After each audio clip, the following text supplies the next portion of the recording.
Demi Lovato, I wish you the best and a lasting recovery.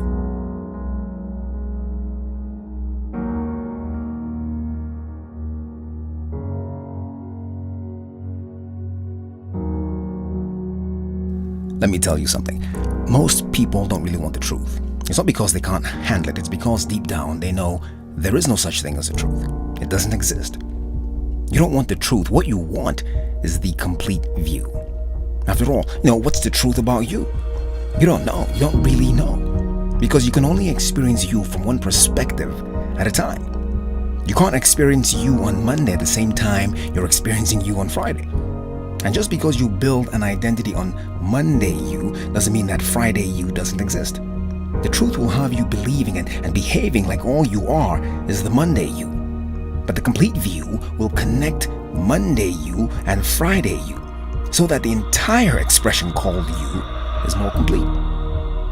I had to go philosophical on you because I wanted to show you something. I want to show you that connection matters. When you can't embrace the complete view, you separate. This is the first stage of loneliness.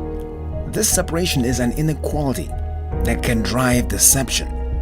You see, I'm saying to you that you can be lonely in a crowd. I'm trying to tell you that loneliness haunts the girl yet deceives the crowd. It's her hunger in a place of plenty that other people can't feed. It's her screams in a theater of laughter that other people can't hear. You have to understand what I mean when I say you separate. If you cannot find and embrace the complete view of you, you will separate the parts of you that aren't screaming for your attention. What you separate inside will echo outside. So millions of people can love you, yet what you feel is lonely. What you feel is an echo from the parts of you that have separated. This is the position of loneliness. This is what you need to understand about Demi Lovato. She's not an addict. She's lonely. Addiction is not a result of weakness. It's an expression of loneliness. It's not about drugs and alcohol. It's about shame and fear. So 2 questions. What are you ashamed of?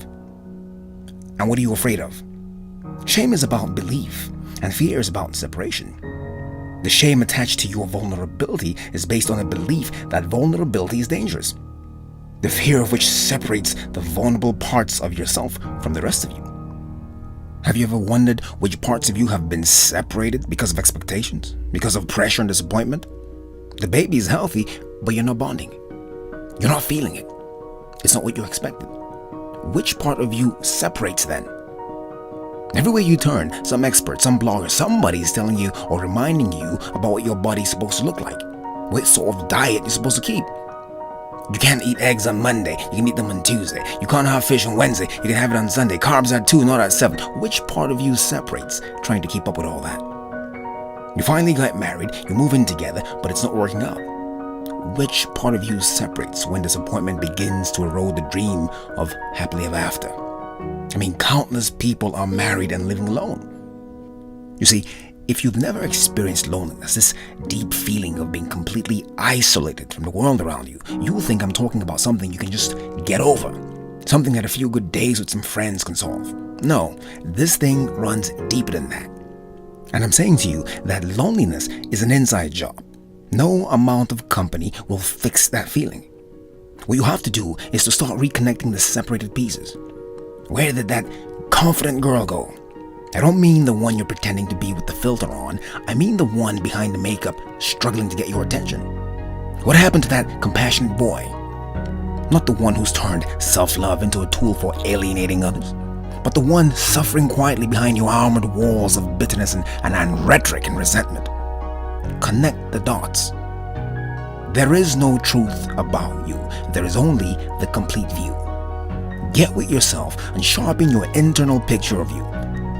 You are here and you are there. You are this and you are that. You are right and you are wrong. You're all of it.